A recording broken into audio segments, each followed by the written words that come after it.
많이 골았는데 요새 조용하다 그러는 거는 숨을 아예 안 쉬고 있는 걸 거예요. 말씀드린 것처럼 양압기를 쓰면 100% 좋아집니다.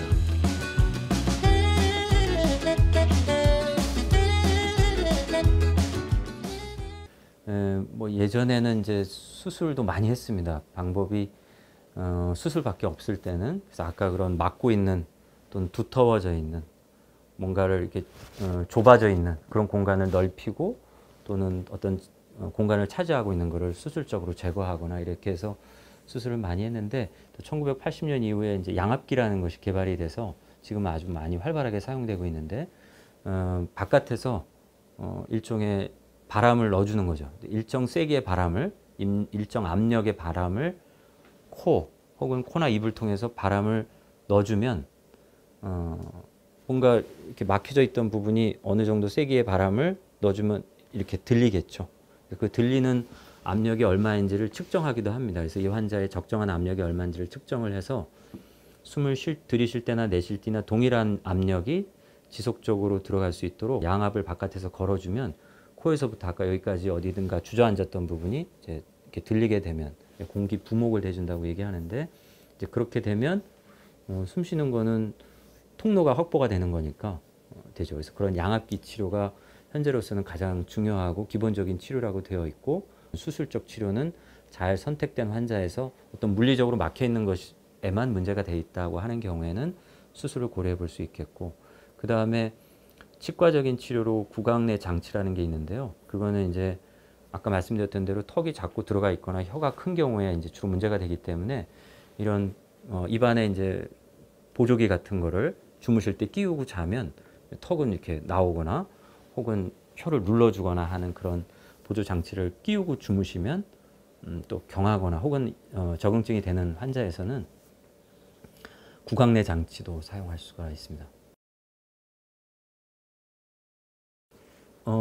환자분들한테 그렇게 말씀드리는데, 그 눈이 안 좋아서 안경을 쓰면 눈이 잘 보이잖아요. 안경을 매일 쓴다고 눈이 좋아지지 않는 것처럼 맞습니다. 그러니까 양압기를 매일 밤 쓴다고 해서 그럼 내 수면무호흡이 좋아지거나 개선이 됩니까? 근데 그건 아니죠. 아니기 때문에 그러면 평생 써야 합니까? 그러면 네, 평생 써야 됩니다가 맞을 겁니다. 네. 그러면 이번에는 네. 수면무호흡증의 오해와 진실을 네. 알아보겠습니다. 네. 수면무호흡증은 코가 문제다. 꼭 그렇진 않다. 아까 말씀드렸던 것처럼 코, 목젖 뒤에, 혀 뿌리 뒤에, 또 후두개 여러 군데에서 막힐 수 있기 때문에 코만의 문제는 아니다. 어린아이들은 수면무호흡증에 걸리기 어렵다. 아까 말씀드린 대로 물론 가족력이 있으면 걸리기 쉽겠고, 뚱뚱하고 편도선이 크고 이런 경우는 가능하죠. 코골이와 수면무호흡증은 전혀 연관이 없다. 아까 초도에 말씀드렸지만 증상이죠. 그래서 코를 한 10년 고시면 수면무호흡이 있을 거예요. 수면무호흡증은 치료가 안 된다. 지금 말씀드린 것처럼 양압기를 쓰면 100% 좋아집니다. 단 환자가 그 키를 가지고 계셔서 또 적응이 안 되는 분이 있거든요. 또 폐쇄공포가 있는 분은 이거 못 쓰세요. 그런 분은 좋은 치료 방법이 있지만 이거 쓰는 것 자체가 전혀 적응이 안 돼서 포비아가 있어가지고 못 쓰시는 분이 계시거든요. 그러니까 지금으로서는 좋은 치료지만 환자 수능도가 가장 큰 문제입니다. 수면무호흡증은 재발이 쉬워 치료하지 않는 게 낫다. 요거는 좀 제가 설명을 조금 할게요. 근데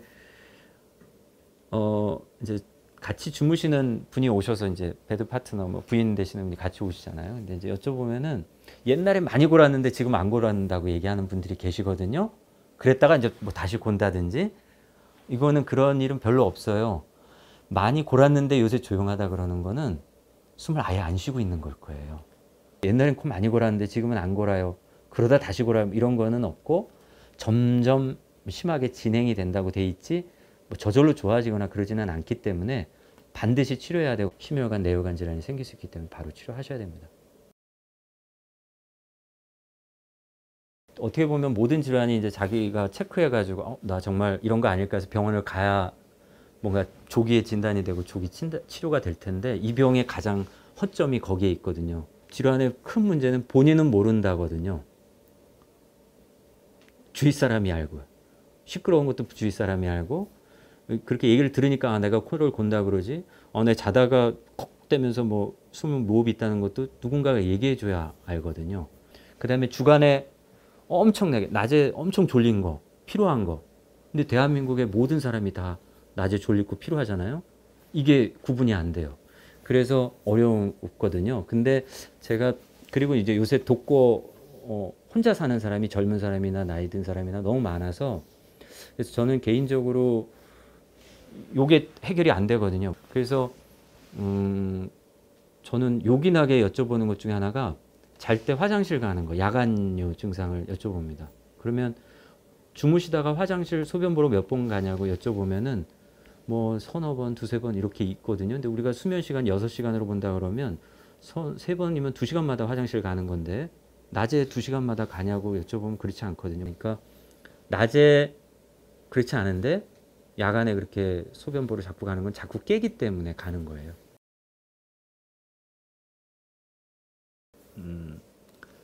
그냥 수면무호흡 환자가 아니더라도 그냥 저희들 일상생활에서 술 한 잔은 아니고 한 술 너댓 잔 뭐 드시면 안 골던 코도 골잖아요. 이게 혈관이 확장돼서 우려를 얼굴도 화끈화끈해지고 혈관이 확장되기 때문에 근데 코에는 혈관이 많기 때문에 코가 막히죠. 또 술을 먹으면 근육들이 이렇게 좀 이완이 되기 때문에 아까 얘기했던 그런 잡아줘야 되는 열어주거나 혹은 혀 근육 같은 것이 처지기 때문에 코를 더 안 골던 사람도 골게 되거든요. 근데 수면 무호흡 있는 사람들은 술을 드시면 그 무호흡이 더 심해집니다. 그리고 간혹 내가 잠에 문제가 있는지 알고 수면제를 드시는 분들이 있는데 수면 무호흡에는 수면제가 일반적으로 더 악화시키거든요. 따라서 수면제를 뭐 자주 드신다든지 술을 드신다든지 하는 것들은 좋지 않고 또 일반적으로 건강한 수면에 도움이 되는 수칙들을 잘 지키셔야죠. 이를테면 뭐 자기 전에 2~3시간 이내에는 과격한 운동은 하지 않고 뭐 커피는 뭐 드시지 않고 그다음에 침대에 누워가지고 이렇게 휴대폰 보시면서 주무시면은 거기서 강력한 빛이 나와서 우리 눈에 강한 빛이 들어오면은 잠자려고 하는 호르몬이 안 나오거든요. 그래서 좀 어둑하게 해주고 그다음에 이제 주무시는 시간, 기상, 취침 이 시간들도 좀 규칙적으로 잘 갖는 것 이런 것들이 이제 중요하지 않을까 싶고요. 체중을 빼면 뺄수록 수면 무호흡의 횟수가 줄기 때문에 체중 감량도 이제 제일 중요하겠습니다.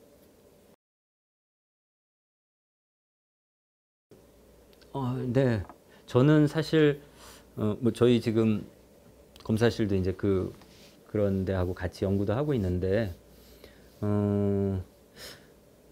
그거를 너무 맹신하는 거는 조금 피해야 되겠지만 저는 지금 같이 이렇게 사람들이 아직도 많이 잘 모르게 그냥 코골이로만 간주해버리고 무호흡이 얼마나 심각하고 산소가 공급이 안 되는 이런 위험이 얼마나 큰지에 대해서 모르고 있는 게 오히려 저는 문제라고 생각하기 때문에 저는 그런 면에서는 어떻게 보면 이제 일반 인구에서 이런 수면 무호흡에 대한 관심이 높아진다는 거에서는 되게 바람직한 일이라고 저는 생각을 하고 다만 저희도 이제 그런 걸 해봤는데 100% 맞지는 않거든요. 당연하겠죠. 근데 어느 정도 힌트를 얻을 수 있고 이런 웨어러블한 디바이스 이런 뭐 시계나 이런 걸 통해서 환자들의 관심이 높아지고 내가 좀 조기에 확인이 될 수 있도록 그래서 전문의를 찾아가서 진단이 된다면 저는 뭐 매우 중요하고 좋다고 생각합니다. 내가 정말 수면 무호흡이 있는 건지 검사를 받으러 갈까? 이제 이런 생각을 하시려면 지금 그 검사의 진단 그 수면 다원 검사를 할 수 있는 기준이 있거든요.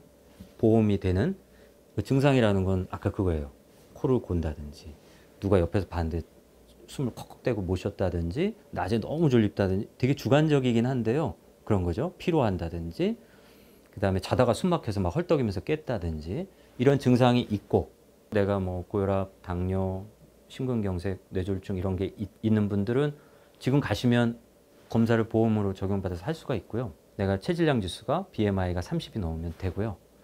또는 이런 증상이 있고 입을 벌렸을 때 편안하게 벌렸을 때 목젖이 안 보이면 돼요. 또는 이런 증상이 있고 입을 벌렸는데 편도선이 커가지고 편도선 아 해보면 여기 뭐 이런 기둥이 하나 있거든요. 그 기둥만큼 편도선이 이렇게 커져서 나와 있으면 보험이 돼요. 그러면 가시면 의사 선생님이 검사합시다 막 그러실 거예요. 예, 진료실은 우리가 진료 현장이 아무리 친절하고 상세하게 설명을 한다 하더라도 되게 제한된 시간입니다. 그래서 길게 설명을 못 드리고 환자분께 드리고 싶거나 혹은 설명하고 싶거나 참견하고 싶었던 게 많이 있었는데 충분히 말씀을 드릴 수 있어서 좋았던 것 같고요. 오늘 수면무호흡에 대해서 얘기할 수 있고 또 시청해 주셔서 감사드리고요. 우리 원주 세브란스 기독병원 유튜브 채널 좋아요, 구독, 댓글, 알람 설정 부탁드립니다.